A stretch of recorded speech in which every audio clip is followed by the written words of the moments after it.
What's up everybody, season 2 of Power is officially over, so now I will give you my review of the entire season. Here's a disclaimer, it was a long season, had a lot of characters, a lot of storylines, I cannot get through everything. I'm pretty much going to be having this conversation as if you have seen the show and you know what I'm talking about. Which means there will be spoilers. If you have not seen season 2, just leave this video now. Right now is your time. Alright, well if you're still here we go. So I thoroughly enjoyed season 2. Why did I thoroughly enjoy season 2? Because I felt like season 1 provided so much framework and legwork on the back end that it made season 2 that much more enjoyable. And that's not to say that season 1 wasn't enjoyable. I definitely enjoyed season 1, but I felt like season 1 really did the work that it needed to do in order to set these characters and storylines up for season 2 to make that payoff that much better. So at the beginning of the season, we see the consequences of everything that happened in season 1, particularly at the end. Ghost, he loses his club to Stern. Now he has no place to clean out his money. And also Tommy finds out that Angela is an agent working for the FBI. So the first episode of this season was just like, oh, it was just too much to deal with because we were getting all of this at once.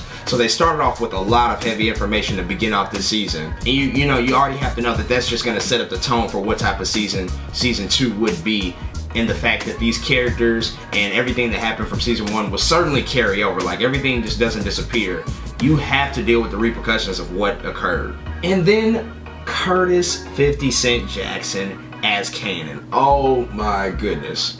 Listen, do you hate him as a character? Because I do, because he's just such an evil guy. And he's out of prison at this point, and he has a really sinister agenda against particularly Ghost from all the things that occurred in the past. And let me get this out here. That's not to say that all of these characters just aren't really messed up in the head. They are. They all have some serious problems. Everybody is a liar. Everybody double crosses people. Everybody has their own agendas. It's really just about at that point who's like the lesser of all evils. Like I said, you know, Curtis's character, Curtis 50 Cent Jackson's character, he is really coming after Kanan, and he's doing it in a very methodical way. He doesn't just come out and try to kill Kanan.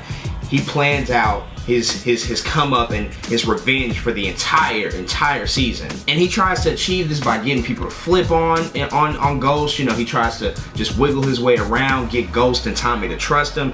Like I said, he does it in a very methodical way. But when you talk about methodical, you have to talk about Ghost. Ghost is probably the most intelligent and forward-thinking character on the show. Every episode, when you just don't think he can pull out some type of victory from the situation, he's always thinking so far ahead, and he comes out on top of his adversaries every single time. Let's say by the middle of the season, it started to drag a little bit by around episodes 4 and 5. I remember episodes 4, 5, and 6, they weren't the greatest episodes. They really dealt with like Holly as a character. Holly is Tommy's girlfriend. And basically by this point of the season, we get Holly pretty much spilling the beans on who Ghost really is, because Angela for the entire time was thinking that Tommy was Ghost. But of course that was not the case. She pretty much spills the beans to her on who Ghost really is, and this leaves Angela pretty much perplexed for the rest of the season. So you got Kanan looking for revenge, you got Angela who's figured out that she's lied to, you got Holly who got sent out of New York, you got Tommy who's just everywhere and just making deals for himself and also just doesn't know who to trust,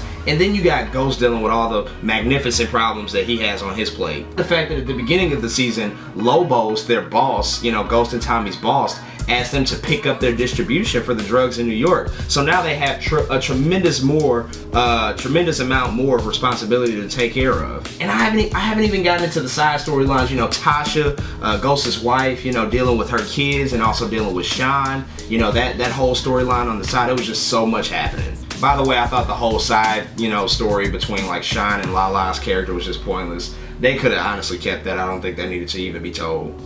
But even though the middle of the season kind of started to drag a little bit, it surely picked up steam, you know, with the last 3 to 4 episodes. Like, man, they were really hitting on all cylinders. By about episode 8, Angela actually found out that you know, James St. Patrick, the man that she's been in love with, is Ghost. He is the guy that she's been going after all of this time. And after numerous attempts of trying to find out without asking him, trying to tap his phone and just following and stalking him, she finally just finds out because she just has to come out front and ask him.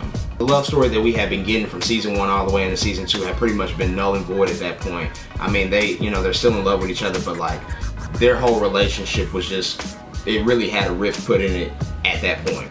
So by the end of the season, you really started to see Ghost distance himself from Lobos and the entire organization because he knew there was a lot of pressure on him. And then you also had Angela still trying to figure out how to navigate the situation as well. And then on top of that, Tommy ends up going to jail because he got caught with Lobos at a major, trade happening.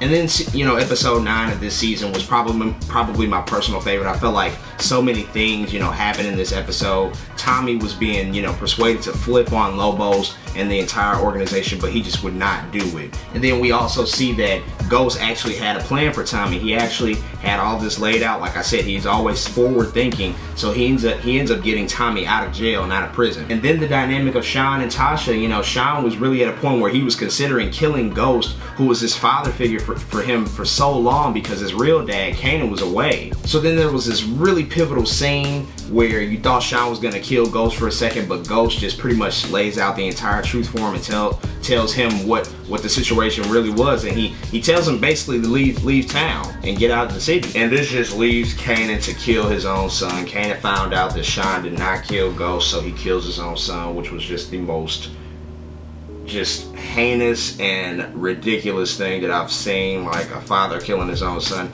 I mean, that just goes to show his character is just a pure evil, just super villain, and he is just completely over the top. So then we get to the season finale, and it's all about, really wrapping everything up and also setting up season 3, which is going to come out next year. Bodies start falling left and right in Ghosts and Lobos' organization, and you're wondering, like, who's killing all of these people? Like, all of these major, players that we were so accustomed to for these 2 seasons, they're just dropping left and right. To find out, it was Ghost. Ghost was knocking all of these people off because he's really trying to figure out a way to how to outsmart everybody and also live this life with Angela that he wants to live.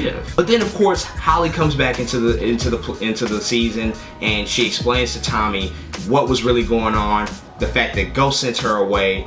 She really broke it all down for him, and this really leaves like a rift between Tommy and Ghost. Not to mention that after a failed, murder attempt on Lobos from Ghost, Lobos orders Tommy to kill Ghost. Oh man, like, talk about something to look forward to. That's something that we have to look forward to in season 3. This rift between Tommy and Ghost and what he's gonna do, because Tommy's now found out that Ghost sent Holly away, which already gives him reason to not trust Ghost. But really, the one person that Ghost had all this time on his side, we don't know if he'll even be on his side anymore. That's something we'll have to look for in season 3.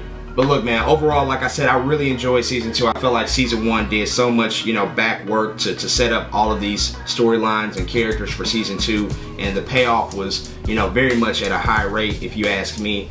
While the season had, some low points in the middle of it, I felt like it really picked up a lot of steam towards the end. It was really a great show to watch. You got to commend the producers and the writers of the show. They are really, some talented individuals, and they're thinking, forward to what they want to do next. They do an incredible job at developing these characters and making you care for them. And also the storylines are just so interesting. Like, it's a very complex show, but it's so satisfying when it pays off. Also like how concise Power is. It keeps things short, and it doesn't draw things out, and it doesn't run at this maniacal pace. So I think it's easy to follow. While it's complex, I still think it's easy to follow, since there's only like an 8 to 10 episode season to deal with in the first place. So fans, viewers, whatever, if you have not watched Power, which I don't know why you will watch this video if you haven't, but if you haven't watched Power, go watch it. If you need to watch season 1, refresh on that. To watch season 2, do that. Just watch this show. It's totally worth it. And for that, I have to give season 2 of Power an 8.7 out of 10. Like I said, I think it's vastly better than the first, and I'm just thoroughly excited to see what they do for season 3. Alright folks, that's all I got for my season 2 review of Power. As always, go follow me on social media, JRW the Creator on Twitter and Instagram, and then go check out my website, JordanRWilliams.com, and also check me out on moviepilot.com/JordanRWilliams, and I will see y'all next time.